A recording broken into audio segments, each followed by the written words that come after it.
Այսօր կխոսենք տուրիզմի մութ անկյունների, միֆերի, ինչպես նաև ներգնա եւ արտագնա վիզաների մասին։ Մեր հյուրն է 333 Travel տուրիստական ընկերության հիմնադիր տնօրեն Մարիամ Հովհաննիսյանը։ Եթերում թոփ թեմաներն են, ես Դիանա Գաբրելյանը։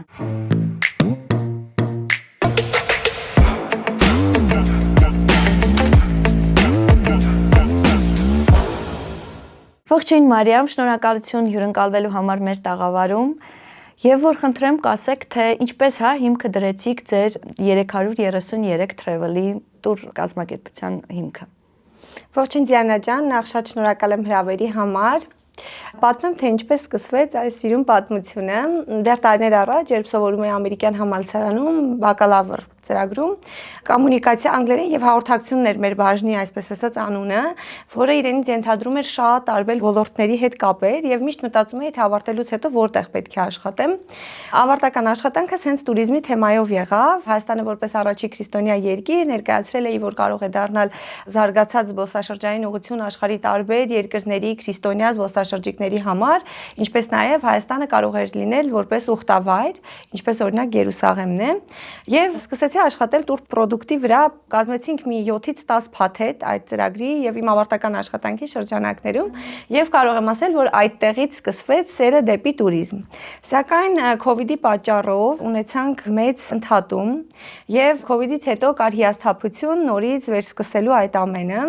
Սակայն երբ արդեն նորից շուկան սկսում էր կազմավորվել, շարժվել առաջ, սկսեցի համագործակցել մի քանի ընկերությունների հետ։ Այդ ժամանակ դեռ զբաղվում էի ներգնա տուրիզմով, քանի որ տիրապետում եմ անգլերենին, աշխատում էի աշխարհի տարբեր երկրներից Հայաստան ժամանած այն զբոսաշրջիկների հետ, ովքեր խոսում էին անգլերենով, եւ ես շատ սիրով ներկայացնում էի մեր հայրենիքը։ Այդտեղից սկսվեց տուրիզմում իմ առաջին քայլերը եւ 3 տարի լինելով տուրիզմում որոշեցի, որ արդեն պետք է բացեմ իմ ընկերությունը եւ ասեմ, որ ընկերությունը սկզբնական շրջանում մասնագիտացած է եղել միայն ներգնա տուրիզմում։ Ես հյուրընկալել եմ աշխարհի տարբեր երկրներից զբոսաշրջիկների եւ ցույց ենք տվել մեր հարուստ մշակույթն ու պատմությունը։ Եվ մոտավորապես 1 տարի զբաղվում ենք ներգնա տուրերով, երբ նորից որոշեցի դիմել ամերիկյան համալսարան, քանի որ կա մի հիանալի ծրագիր, կոչվում է տուրիզմի եւ հյուրընկալության կառավարում։ Դիմեցի այդ ծրագրին, նորից գիտելիքներս տուրիզմի վերաբերյալ ավելի զարգացնելու։ Դասախոսներիցս մեկի իմ շատ հարազատ մարդու կողմից ստացա մի լավ խորհուրդ, որ իսկ ինչու ոչ արտագնա տուրիզմ, այլ միայն ներգնա, քանի որ տուրիզմը ունի սեզոնայնություն եւ երբեմն ցածր սեզոնին դժվար է հոգալ ընկերության ծախսերը եւ դիմակայել։ Այդ իսկ պատճառով որոշում կայացրեցինք, որ նաեւ ունենանք արտագնա տուրիզմի բաժին։ Եվ արդեն 1 տարի կես է, ինչ մեր ընկերությունը նաեւ ունի արտագնա բաժին եւ Հայաստանի զբոսաշրջիկներին ենք արդեն առաջարկում աշխարհի տարբեր ուղղությունները եւ տուրիստական տարբեր ծառայություններ, ինչպիսիք են վիզայի աջակցությունը, ապահովագրությունը, ավիատոմսերի վաճառքը եւ այլն։ Դա իհարկե 24/7, աշխատանքի շնորհիվ է այդ ամենը, ինչին հասել եք։ Միշտ նվիրում եւ ես միշտ եմ ասում, որ աշխատանքին պետք է տալ շատ սեր եւ կարգապահություն։ Միայն այդ երկու կարևոր գործոնների արկայության դեպքում կկարողանա մարդը հաջողել։ Մարիամ, կբացահայտեք տուրիզմի մութ անկյունները եւ այն միֆերը, որոնք այդպես կառուցվել են տուրիստական կազմակերպությունների, գործակալությունների, ընկերությունների շուրջ։ Բաներ կան, որ մարդիկ տեղյակ չեն եւ պետք է իմանան դրա մասին։ Առանձնապես կուզեմ նշել հայ զբոսաշրջիկների մեջ տարածված մի միֆ, որ տուրագենտից օգտվելու պարագայում իրենք ունենում են ավելի բարձր արժեք, քան որ իրենք իրենցով կազմակերպեն իրենց հանգիստը։ Ես ուզում եմ ասել, որ դա կարծրատիպ է եւ միանշանակ դա միֆ է, քանի որ տուրագենտը ունի համագործակցություններ աշխարհի տարբեր ընկերությունների, հյուրանոցների եւ ինչպես նաեւ B2B պորտալների հետ, որի արդյունքում մենք ունենում ենք շատ լավ արժեքներ եւ կարողանում ենք հանդիսանալ այո միջնորդ հաճախորդ զբոսաշրջիկի եւ հյուրանոցի միջև տրամադրելով շատ ավելի լավ գին, քան հաճախորդը դա կկարողանալ գտնել ինչ որ սոցիալական տարբեր էջերի կամ պորտալների միջոցով։ Եվ շատ եմ լսում, երբ ասում են իմ փաթեթը ես եմ կազմել եւ ոչ մեկին չեմ դիմել, Booking-ով ամրագրել եմ բոլոր հյուրանոցները, այդպես ավելի մաչելի է ստացվել եւ ինքս եմ արել, միշտ ասում եմ, որ Booking-ով արդեն կազմակերպելը չի նշանակում, որ դուք եք կազմակերպել, Booking-ը հանդիսանում է միջազգային OTA, online travel agency, դպրոցի եւ եթե դուք դիմում եք booking-ին, դա նշանակում է, որ դուք արդեն դիմել եք ինչ-որ տուրիստականի։ Չստացվեց, որ դուք ինքնուրույն եք կազմել։ Ինքնուրույնը դա երբ դու դիմում ես միանգամից հյուրանոցին, բայց սովորաբար հյուրանոցները իրենց վաճառքները անում են շատ ավելի բարձր ուղիղ եղանակով, քան տուրագենտների միջոցով։ Եվ տեսեք, քանի որ մենք երրորդ երկիր ենք, ոչ ոք չի կարող, հա, ուղղակի ճամպրուկը վերցնել, տոմսը գնել եւ գնալ իր ցանկալի երկիրը հանգստանալու կամ ժամանակ անցկացնելու։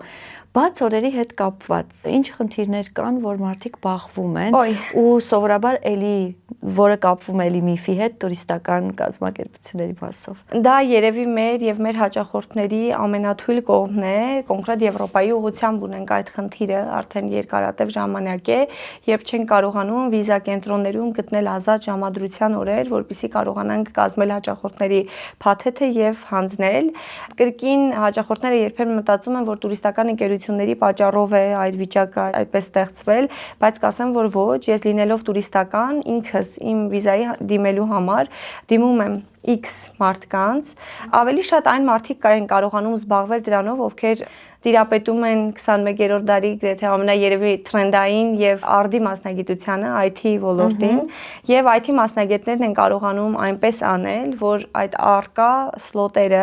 իրենք արագ զբաղեցնում են եւ մենք որպես տուրիստական ընկերություններ չենք կարողանում ուղակի կերպով մտնել այդ էջը եւ հաճախորդի համար օր ամրագրել։ Երբեմն որոշ դեսպանատների դեպքում դա շատ ավելի հեշտ է ստացվում, իսկ կան կոնկրետ վիզա կենտրոններ եւ դեսպանատներ, որոնց պարագայում գրեթե խուսափելի է դիմել նման ծառայությունների, որը արդեն ինքնին բարձրացնում է այդ ծառայության արժեքը։ Մարիամ, կան ուղղություններ, որոնք հստակ են, մարդիկ չգիտես ինչու միշտ այդ ուղղություններով են գնում, թե Եվրոպա, թե ամառային հանգիստների, թե տաք երկրներ, բայց վստահ եմ, որ կան չբացահայտված եւ ինչու ոչ նաեւ մատչելի կամ այդ գներին համարժեք վայրեր, որտեղ չեն գնում, ինչով է դա պայմանավորված։ Ես մեր փորձից ելնելով կասեմ, որ հայերի համար ամենասիրելի ուղղությունը թերևս Եգիպտոսն է եւ Արաբական Միացյալ Էմիրությունները,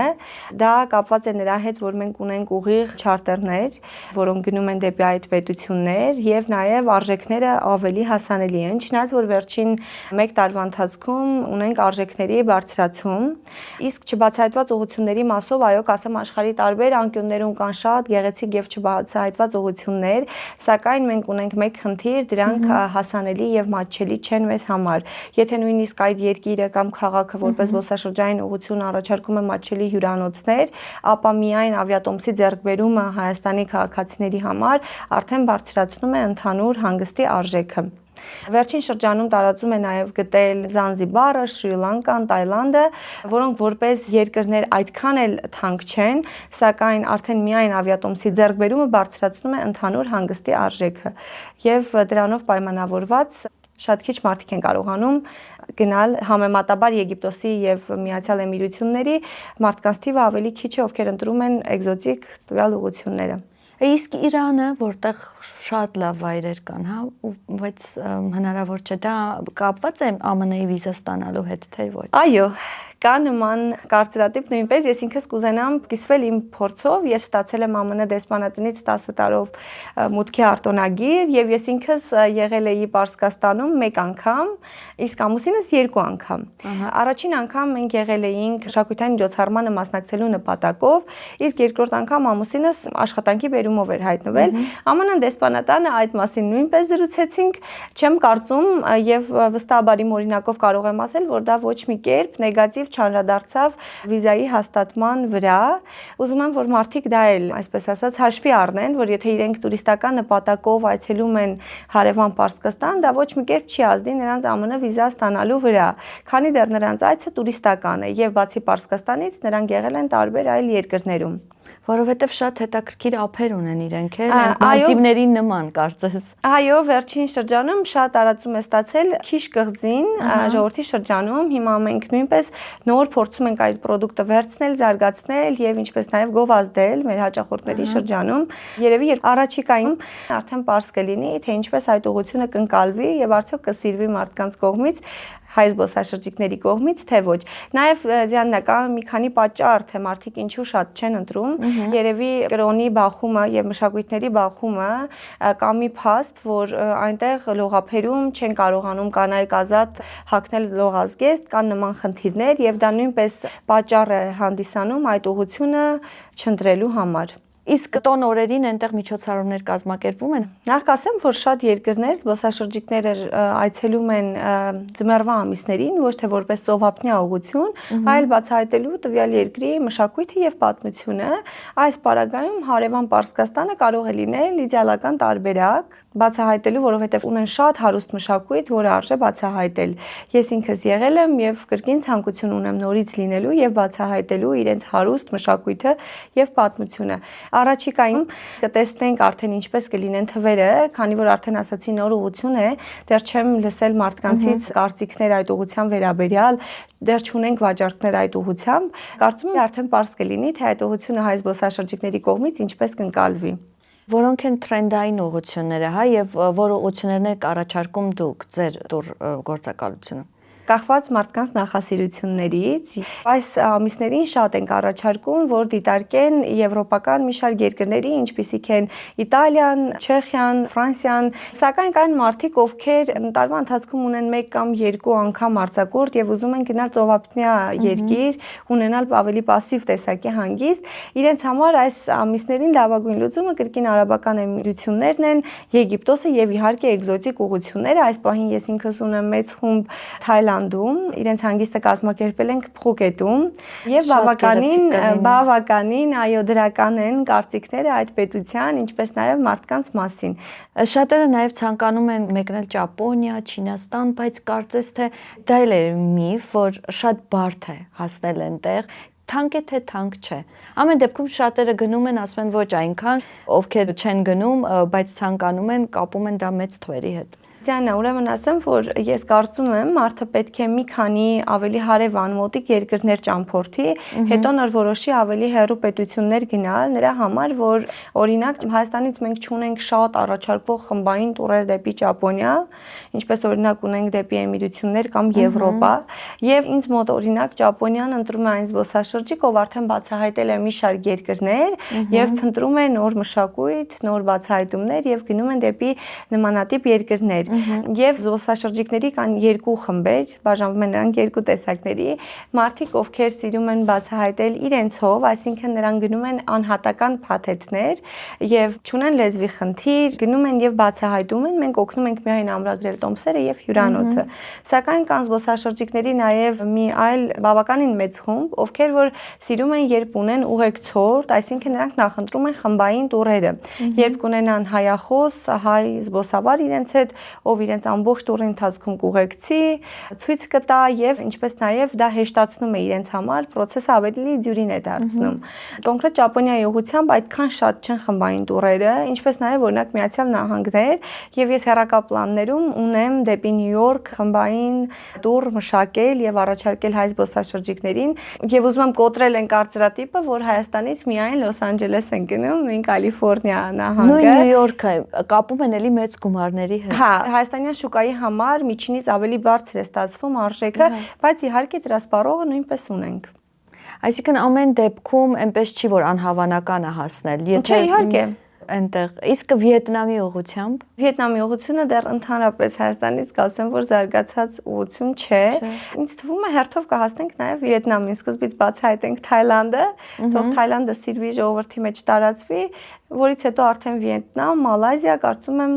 տարածում կգտնեն նույնպես։ Իսկ ինչ ուղղություններ կան առաջիկայում, որ դեռ հանրությունը տեղյակ չի, բայց միգուցե դուք տեղյակ եք, որ պիտի բացվեն կամ արդեն բացվել են։ Մեր գործընկերներից նախատեսում են ունենալ չարտերային թռիչքներ դեպի Ալբանիա։ Ինձ համար նույնպես չբացահայտված ուղղություն է։ Կարծում եմ այդ ուղղությունը ունենալուց հետո ինքս կգնամ բացահայտելու, որովհետև միշտ փորձում եմ ցանկացած ուղղություն ինքս գնալ, բացահայտել, հետո նոր սկսել դա առաջարկել զբոսաշրջիկներին եւ որպես տուրագենտ կասեմ, որ դա ինձ համար շատ ճիշտ միջոց է եւ դա է ճիշտ աշխատելու եղանակը, քանի որ առաջինը դու պետք է բացահայտես, որպեսզի կարողանաս ճիշտ խորհրդատվություն տալ այն մարդկանց, մարդկանց, ովքեր ակնկալում են քեզնից ստանալ այն բոլոր հարցերի պատասխանները, որոնք իրենք ունեն այդ երկրի հետ կապված։ Առաջիկա ինձ համար նոր ուղղությունը եւ Հայաստանի համար մի քիչ այսպես ասած նորություն լինելու է Ալբանիան, որ նախկինում չենք ունեցել։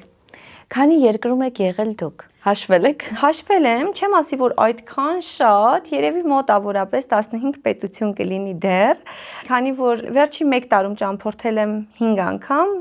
սակայն դրանից առաջ նաև ուսանողական տարիներին ճանապարհորդել եմ Erasmus եվրոպական ծրագրի շրջանակներում, մոտավորապես 5 եվրոպական պետություններում եմ եղել, դե քանի որ ես նոր եմ այս բիզնեսը սկսել, նոր եմ սկսել նաև բացահայտել շատ երկրներ, բայց կարծում եմ դա շատ կարևոր է եւ ես ինքս ամեն տարի փորձում եմ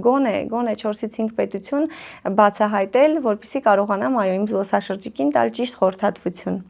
Որքան պիտի վաստակի մարդ, որ գոնե կարողանա տարին 2 անգամ միջին, հա, գնային ուղևորությունները, դες ճամփորդության գնա, ընտրի։ Տեսեք, ես միշտ ասում եմ, որ մեկ անձին 5-ից 6 օրյա հանգիստ ունենալու համար միջինում միշտ պետք է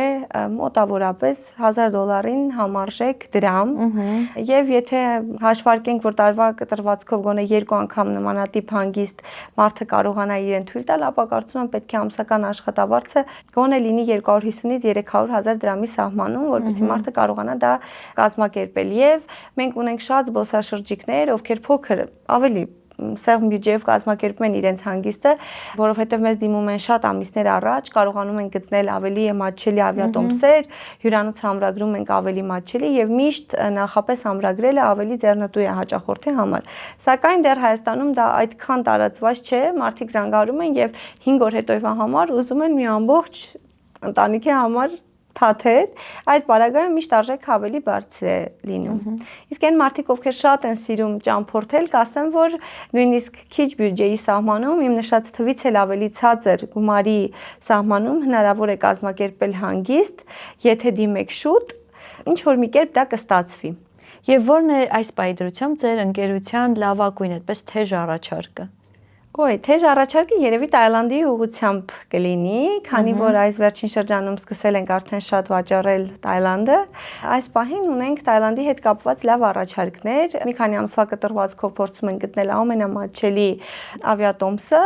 եւ ունենք համագործակցություններ շատ հյուրանոցների հետ։ Հյուրանոցից նույնպես ունենում ենք լավ արժեք եւ մեր զբոսաշրջիկներին մեկ անձը մոտավորապես, եթե խոսում ենք 8-ից 10 օրյա հանգստի մասին, ապա $1400-ից մինչև $1600 սահմանում կարողանում ենք առաջարկել հանգիստ։ Շնորհակալություն, Մարիամ։ Ես եմ շնորհակալ հրավերի համար։ Հայաստանում միակ ու առաջին կրոհե առցանց խանութն արդեն գործարկվել է։ Shop.grohe.am Գնիր առցանց, ստացիր արձեռակ։